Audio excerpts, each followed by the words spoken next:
What's up guys? Welcome back to Mirrorme Studio. நான் திலீபன் ராமகிருஷ்ணன். இன்னைக்கு நாம ஒரு முக்கியமான விஷயத்தை பத்தி பார்க்க போறோம். அதாவது போட்டோகிராஃபில இருக்கிற ஒரு முக்கியமான விஷயங்க. இது இல்லாம நீங்க போட்டோகிராஃபி எடுக்க முடியாது அப்படிங்கிற மாதிரி ஒரு விஷயம். அதாவது எக்ஸ்போஷர் ட்ரையாங்கிள். அது என்ன எக்ஸ்போஷர் ட்ரையாங்கிள்? புகைப்பட வெளிப்படுத்தலின் முக்கோண வரைபட விளக்கம். இப்படி சொல்லி உங்களை குழப்ப விரும்பல.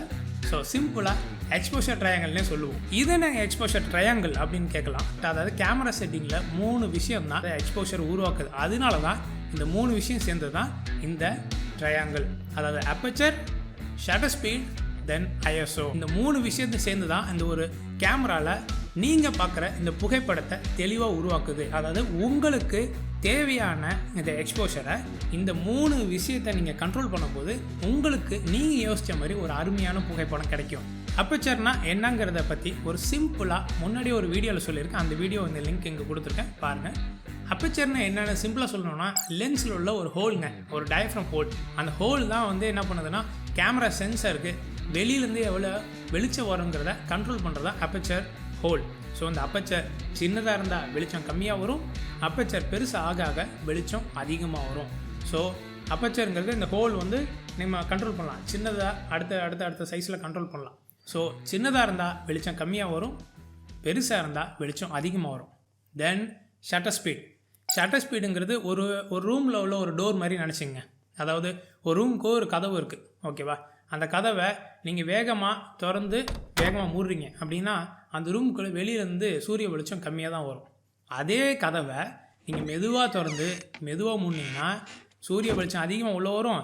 ரூமுக்குள்ளே இருட்டாக இருக்குது, ரூமுக்குள்ளே என்ன இருக்குங்கிறத நம்மளால் தெளிவாக பார்க்க முடியும். ஸோ இதே மாதிரி தாங்க சிம்பிள். கேமராவில் உள்ள உள்ளே இருக்கிற ஒரு கதவுன்னே வச்சுங்களேன். அந்த கதவு வேகமாக திறந்து மூணுச்சுன்னு வச்சுங்களேன், ஃபாஸ்ட்டு ஷட்டர் ஸ்பீட், வெளிச்சம் கம்மியாக வரும்.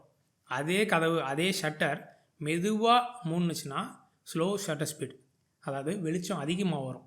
ஸோ ஒன்று ஃபாஸ்ட்டாக மூணா ஷட்டர் ஃபாஸ்ட்டாக திறந்துச்சுன்னா வெளிச்சம் கம்மியாக வரும், மெதுவாக திறந்துச்சுன்னா வெளிச்சம் அதிகமாக வரும். ஸோ இது டார்க்காக இருக்கும், இது பிரைட்டாக இருக்கும். 3வது விஷயம் ஐஎஸ்ஓ. ஸோ ஐஎஸ்ஓ ஐஎஸ்ஓன்னு சொல்லலாம், ஐசோன்னு சொல்லலாம். ஸோ இது என்ன, இது எதை பற்றியது அப்படிங்கிறத விளக்கமாக வேறு ஒரு வீடியோவில் பார்க்கலாம். இப்போ சிம்பிளாக பார்க்கலாம். ஐஎஸ்ஓங்கிறது வேறு ஒன்றும் இல்லைங்க, உங்கள் கேமரா சென்சாரோட சென்சிட்டிவிட்டி. ஸோ அந்த கேமரா சென்சார் வெளியிலேருந்து வர வெளிச்சத்துக்கு எவ்வளோ சென்சிட்டிவாக இருக்குங்கிறது தான் இந்த ஐஎஸ்ஓ முடிவு பண்ணுது.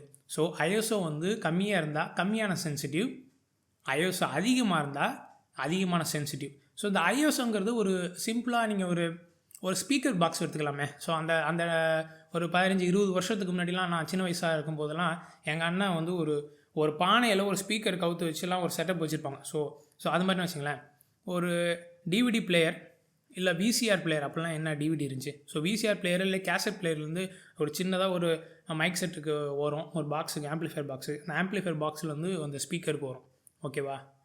ஸோ இந்த ஆம்ப்ளிஃபையர் என்ன பண்ணு, ஆம்ப்ளிஃபையரை இன்க்ரீஸ் பண்ணிங்கன்னா ஸ்பீக்கரில் சத்தம் அதிகமாகும், ஆம்ப்ளிஃபையரை டிக்ரீஸ் பண்ணிங்கன்னா ஸ்பீக்கரில் சத்தம் கம்மியாகும். ஸோ இந்த ஆம்ப்ளிஃபையர் செய்கிற வேலையை தான் இந்த ஐஎஸ்ஓ இந்த கேமராவில் செய்யுது. ஐஎஸ்ஓவை இன்க்ரீஸ் பண்ணிங்கன்னா வெளிச்சம் அதிகமாகும், ஐஎஸ்ஓவை டிக்ரீஸ் பண்ணிங்கன்னா வெளிச்சம் கம்மியாகும். ஸோ இந்த ஐஎஸ்ஓ என்ன பண்ணுதுன்னா டிஜிட்டலாக ஆம்ப்ளிஃபை பண்ணுது, அதாவது உள்ளே வர வெளிச்சத்தை ஆம்ப்ளிஃபை பண்ணுது. கம்மியான ஐஎஸ்ஓ இருந்தால் கம்மியான வெளிச்சம் டார்க்காக இருக்கும், அதிகமான ஐஎஸ்ஓ இருந்தால் அதிகமான வெளிச்சம். ஸோ எவ்வளோதாங்க. ஸோ 3 சிம்பிளான விஷயம். அப்பர்ச்சர் சின்ன ஹோல், வெளிச்சம் கம்மியாக இருக்கும், பெரிய ஹோல் ஆக ஆக வெளிச்சம் அதிகமாகும். ஷட்டர் ஸ்பீட் வேகமாக திறந்துச்சுன்னா வெளிச்சம் கம்மியாக இருக்கும், மெதுவாக திறந்து மூணுச்சுன்னா வெளிச்சம் அதிகமாக இருக்கும். ஐஎஸ்ஓ சென்சிட்டிவ் கம்மியாக இருந்தால் வெளிச்சம் கம்மியாக இருக்கும், சென்சிட்டிவ் அதிகமாக ஆக ஆக வெளிச்சம் அதிகமாக வரும். ஸோ இந்த 3 விஷயம் சேர்ந்து தான் ஒரு ட்ரையாங்கிளை ஃபார்ம் பண்ணுது. அதனால தான் இதை எக்ஸ்போஷர் ட்ரையாங்கிள்னு சொல்கிறோம். அதாவது இந்த 3 விஷயத்தை நீங்கள் சரியாக வச்சிங்கன்னா உங்களுக்கு நீங்கள் நினச்சது மாதிரி, அதாவது உங்களுக்கு தேவையானது மாதிரி அந்த புகைப்படம் வரும். புகைப்படம் அதாவது நீங்கள் எடுக்க போகிற ஃபோட்டோகிராஃப் டார்க்காக இருக்கணும், ஒரு ட்ராமாட்டிக்காக இருக்கணும், ஒரு சினிமேட்டிக்காக இருக்கணும் அப்படின்னு நினச்சிங்கன்னா இந்த 3 விஷயத்தில் நீங்கள் அதுக்கேற்ற மாற்றணும். அதே ஃபோட்டோகிராஃப் நீங்கள் எடுக்கிற ஃபோட்டோகிராஃப் ஒரே பிரைட்டாக இருக்கணும், நல்ல ஒரு ப்ளசண்ட்டாக இருக்கணும், ஒரு ப்ரீஸியாக இருக்கணும் அப்படின்னு நினச்சிங்கன்னா இந்த 3 விஷயத்தை சேஞ்ச் பண்ணணும். அவ்வளோதாங்க. கேமராவில் எப்போதுமே ஏதாச்சும் 2 விஷயத்தை ஒழுங்காக வச்சுக்கணும். ஒன்று ஷட்டர் ஸ்பீடை ஐஎஸ்ஓ செட் பண்ணிக்கிட்டிங்கன்னா கேமராவே ஆட்டோ மோடில் அப்பர்ச்சரை பார்த்துக்கும். இல்லைனா அப்பர்ச்சரையும் ஐஎஸ்ஓ செட் பண்ணிக்கிட்டிங்கன்னா அதுக்கேற்றாப்புல ஷட்டர் ஸ்பீட் என்னங்கிறத அதுவே முடிவு எடுத்துக்கும். ஸோ இதுதான் சிம்பிளான விஷயம். அப்பச்சர், ஷட்டர் ஸ்பீட், ஐஎஸ்ஓ 3 சேர்ந்து தான் ஒரு புகைப்படத்துக்கான அந்த வெளிப்படுத்தலை உருவாக்குது. அதாவது அதோட எக்ஸ்போஷரை உருவாக்குது. அதனால தான் அது எக்ஸ்போஷர் ட்ரையாங்கிள்னு சொல்கிறோம். ஸோ அடுத்த ஒரு சிம்பிளான ஒரு வீடியோவில் உங்களை சந்திக்கிறேன். இந்த வீடியோ உங்களுக்கு பிடிச்சிருந்துச்சுன்னா நம்ம சேனலில் வர அடுத்தடுத்த வீடியோக்களை பாருங்கள். சப்போர்ட் பண்ண நினச்சிங்கன்னா சப்ஸ்கிரைப் பண்ணுங்கள், லைக் பண்ணுங்கள். ஒரு இன்ட்ரெஸ்டிங்கான டாபிக் உங்களுக்கு வேணும்னா கமெண்ட் செக்ஷனில் சொல்லுங்கள்.